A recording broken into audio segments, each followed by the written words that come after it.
हाय दोस्तों, मैं सुनील कुमार यादव आज आपके लिए बहुत ही इम्पोर्टेंट पॉइंट लाए हैं और आपके एग्जाम के लिए बहुत ही इम्पोर्टेंट होगा। और इससे बहुत सारे क्वेश्चन आज पूछे जाते हैं यूपीएससी में और बीपीएससी में भी पूछे जाते हैं, एसएससी में पूछे जाते हैं। तो दोस्तों ये बहुत ही इम्पोर्टेंट रहेगा आपके लिए। नागरिकता त्यागने की विधियां, नागरिकता लोग कैसे त्याग दे सकते हैं और इनका विधि क्या है। देखिए, दो दो तरह से आप त्याग सकते हैं। एक तो स्वैच्छिक त्याग, दोस्तों जो आप स्वेच्छा के अनुसार खुद से त्याग कीजिएगा। दूसरा होता है बर्खास्तगी द्वारा। तो दोस्तों पहले आप ये देखिए स्वैच्छिक त्याग क्या होता है और इसके बारे में हम लोग डिटेल पढ़ेंगे। देखिए क्या होता है स्वैच्छिक त्याग। देखिए यहाँ से एक भारतीय नागरिक अपनी इच्छा से भारत की नागरिकता त्याग कर सकता है। दोस्तों आपको ये पता होना चाहिए कि कोई भी व्यक्ति अपने इच्छा के अनुसार वह अपनी नागरिकता त्याग सकता है। जब कोई व्यक्ति अपनी नागरिकता त्याग देता है तो उस व्यक्ति का प्रत्येक नाबालिग बच्चा भी अपनी नागरिकता खो देता है। दोस्तों यहाँ पे बहुत ही इम्पोर्टेंट सवाल बनेंगे आपसे और क्वेश्चन है, बहुत इंपॉर्टेंट पॉइंट है कि अगर कोई पेरेंट्स अपनी नागरिकता त्यागते हैं तो उनके नाबालिग बच्चे भी नागरिकता त्यागेंगे उनके साथ साथ। दोस्तों और देखिए आगे क्या आता है।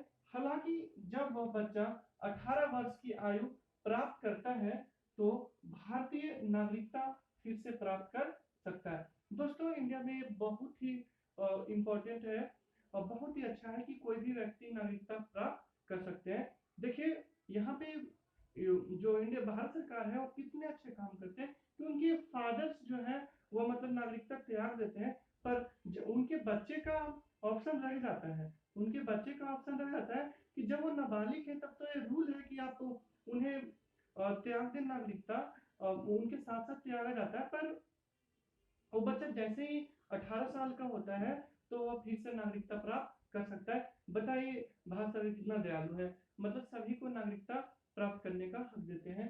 देखिए और क्या है कि और ये तो पॉइंट रही और आगे देखिए क्या है सरकार द्वारा वंचित किया जाना। मतलब सरकार भी आपकी नागरिकता को खत्म कर सकते हैं। कोई भी हो उनके लिए नागरिकता खत्म हो सकती है अगर वो कुछ गलतियां कर देंगे, मतलब कुछ बातें होंगी। देखिए कुछ पॉइंट क्या है।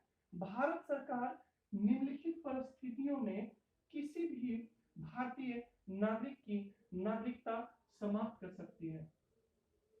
दोस्तों यहाँ पे बहुत ही आपको इम्पोर्टेंट पॉइंट बताएंगे और जो कुछ परिस्थिति है उनके द्वारा आपकी नागरिकता खत्म हो सकता है, नागरिकता समाप्त हो सकता है। जो देखिए क्या है यदि नागरिक संविधान का अपमान करता है।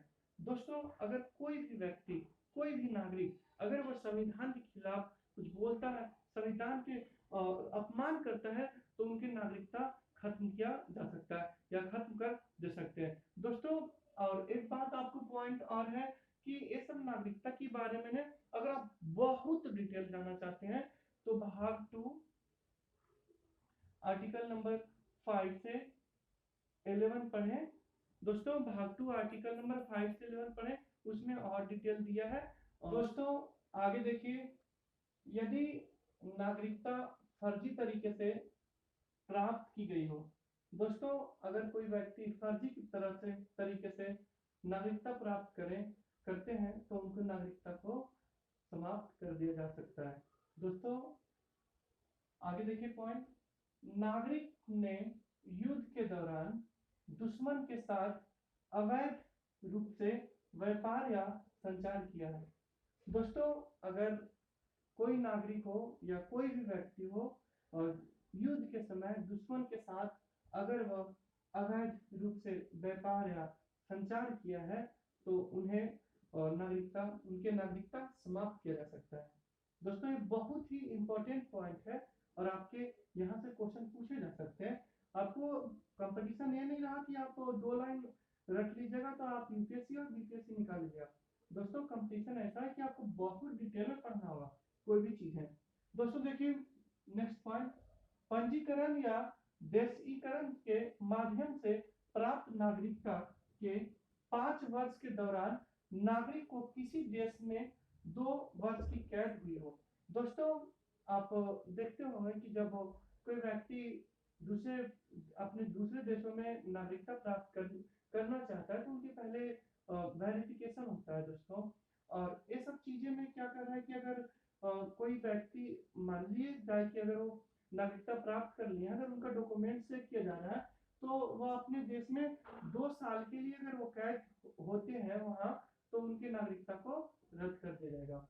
दोस्तों, नेक्स्ट पॉइंट देखें, और एक पॉइंट बहुत ही इंपॉर्टेंट है, बहुत ही इंपॉर्टेंट, आपकी जानकारी के लिए बहुत ही इंपॉर्टेंट है। देखिए, नागरिक 7 वर्ष से लगातार भारत से बाहर रह रहा हो। दोस्तों, आप देखते हो कई लोग बाहर रहते हैं, विदेश में रहते हैं, अगर वो 7 साल कंटिन्यू 7 साल से वो देश से बाहर रह रहे हैं तो उनकी नागरिकता को समाप्त कर दिया जा सकता है।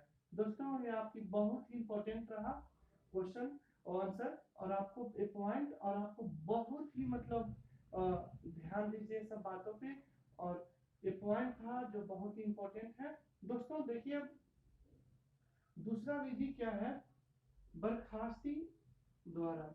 दोस्तों, बर्खास्तगी द्वारा, ये बहुत ही इंपॉर्टेंट पॉइंट है। और देखें, भारतीय संविधान एकल नागरिकता प्रदान करता है। दोस्तों, आपके पूछ सकते हैं कि भारतीय संविधान एकल नागरिकता को प्रदान करता है, इसका अर्थ है कि बहुत डिटेल से देखिए, एक व्यक्ति एक समय में केवल एक ही देश का नागरिक हो सकता है। दोस्तों, आप लोग देखते होंगे कई लोग चालाक बनते हैं कि यहाँ का भी नागरिकता प्राप्त कर लिया है और कहीं दूसरे देशों को प्राप्त कर लिया है। तो दोस्तों, इंडिया में ऐसा है, हमारे भारत में ऐसा है कि एक व्यक्ति सिर्फ एक ही देश में नागरिकता प्राप्त कर सकता है, या तो वह सिर्फ भारत में प्राप्त करेंगे या फिर कोई और देशों में। दोस्तों, आगे देखिए, बहुत ही इंपॉर्टेंट, इस प्रकार यदि कोई व्यक्ति किसी दूसरे देश की नागरिकता लेता है तो उसकी भारतीय नागरिकता स्वतः ही समाप्त हो जाती है। दोस्तों, कई लोग सोचते हैं कि हम दूसरे देश की नागरिकता अगर वो लेते हैं तो उनके स्वतः ही भारत की नागरिकता समाप्त हो जाती है। दोस्तों, हालांकि यह प्रावधान तब लागू नहीं होता जब भारत युद्ध का सामना कर रहा हो। दोस्तों, आपकी खुद से समाप्त नहीं होगा, जब भारत युद्ध की सामना कर रहे होंगे तो आप वो ऐसे नहीं कर सकते हैं, आपकी नागरिकता को खुद से समाप्त नहीं कर सकते हैं। दोस्तों, और एक इम्पोर्टेंट पॉइंट आप लोग को जानना चाहिए कि 2015 से 2019 तक 19 के बीच में 6.7 लाख लोग नागरिकता त्यागे हैं। दोस्तों, बहुत ही इंपॉर्टेंट है।